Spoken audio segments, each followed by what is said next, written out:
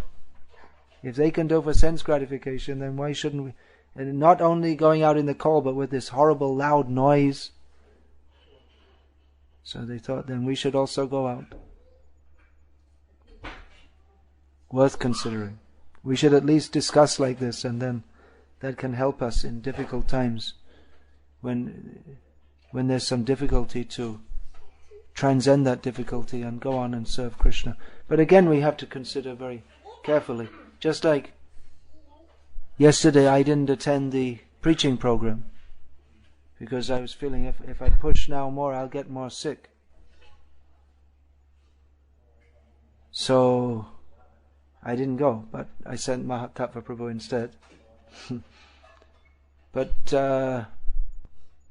just with the consideration that, well, if I get more sick, then I may cancel other programs, or I may be at a program but not there with full vigor, just like now I'm talking something but my brain is more dead than usual. So one has to see. If we think that, well, I'm a little bit sick, so we'll just cancel it. But we have to see. We have to see how to. There is maybe some consideration how to pace ourselves in Krishna's service. If you push, and then very quickly you become sick or the body becomes burned out, maybe better to go a little slower and go on serving. But some devotees push, and the body collapses, and they pick it up anyway and go on pushing. And set a glorious example, but they don't remain with us very long. Like Tribhuvanath Prabhu was a famous devotee in England and Ireland. He just pushed. He'd preach all day and night, and he died young. He left this world maybe 3 years ago. He must have been maybe mid-50s in his age. So he had a glorious life. Could have been longer. But anyway, whatever, we have to see what is Krishna's desire.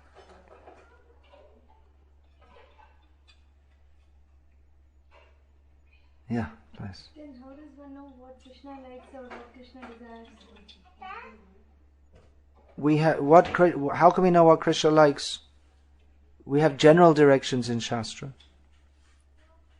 Specific to our situation, we should take guidance from Guru, means Guru or Gurus, those who we trust, to guide us properly in Krishna's service.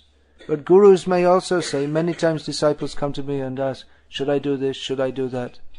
And I tell them, you decide. You use your intelligence how to serve Krishna. You think about it. Don't accept a guru just to become a zombie. That now I don't have to think anymore.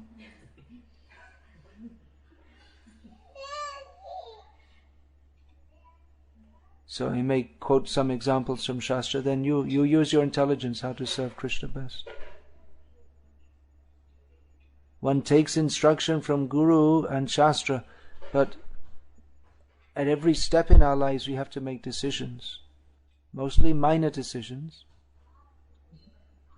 But at every step we have to decide how to act based on what we have heard from Guru, Sadhu and Shastra. We can't expect the Guru will be there standing there every moment saying, now lift your right finger. And the Guru is not meant for that either. Guru is meant to train the devotee how to serve Krishna, not how to become a robot. Serve means with heart and soul. So we'll finish there. Hare Krishna. Bhakti Vikasa Swami Maharaj ki jai.